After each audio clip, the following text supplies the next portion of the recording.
Асқабақ дәнектерінің пайдасы. Көкөністерді еккенде әсіресе асқабақтың пісіп жетілуін асыға күтеміз. Дәнектерінің пайдасына келсек, жүрек пен қан тамырларға пайдасы мол. Асқабақ дәнектерінің құрамында жүрек жұмысын қалыпқа келтіре алатын магнийдің жеткілікті мөлшері бар. Магний жүрек бұлшықетінің жұмысын жақсартып, ырғақтың бұзылуына тосқауыл болады. Ғылымда дәлелденгендей, холестериннің жоғарғы деңгейі жүрек қан тамырлары ауруларын тудырады. Ал дәнектің құрамындағы фитостеролдар қандағы холестерин деңгейін төмендетеді.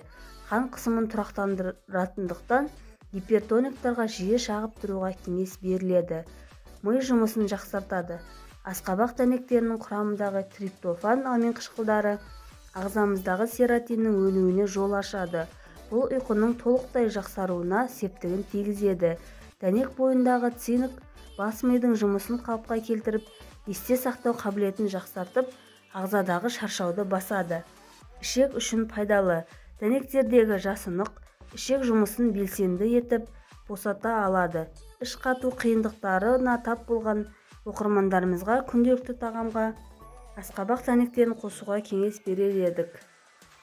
Сонымен қатар ішек құртымен күресе аласыз.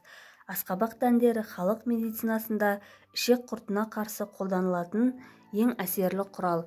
Паразиттермен алысып жүретін адамдар дәнектерден кейін көп уақыт өтпей бар қиындықтан арылып жатады. Вестибулярлық аппарат үшін теңіз ауруларына шалдыққан науқастарға асқабақ дәндері ауадай қажет. Олар қатты ауытқу кезінде пайда болатын жүрек айнуын басады. Жүкті әйелдерге жүктіліктің ең алғашқы айларында маза бермейтін жүрек айнуларымен жақсы күресе алады.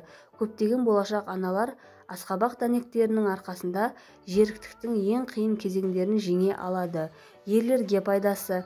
Асқабақ дәндерінде жеткілікті мөлшерде омега-3 майлы қышқылдары мен цинк бар. Олар ерлердің ағзасындағы темір деңгейінің төмен түсіп кетуінің алдын алады. Ескерту. Асқабақ жолдары қатты бұзылған, ішек жолдары зақымданған, асқазан шырышының қышқылдығы жоғары адамдарға асқабақ дәндерімен қатты әуестенбеуге кеңес беріледі. Денсаулықтарыңыз мықты болсын.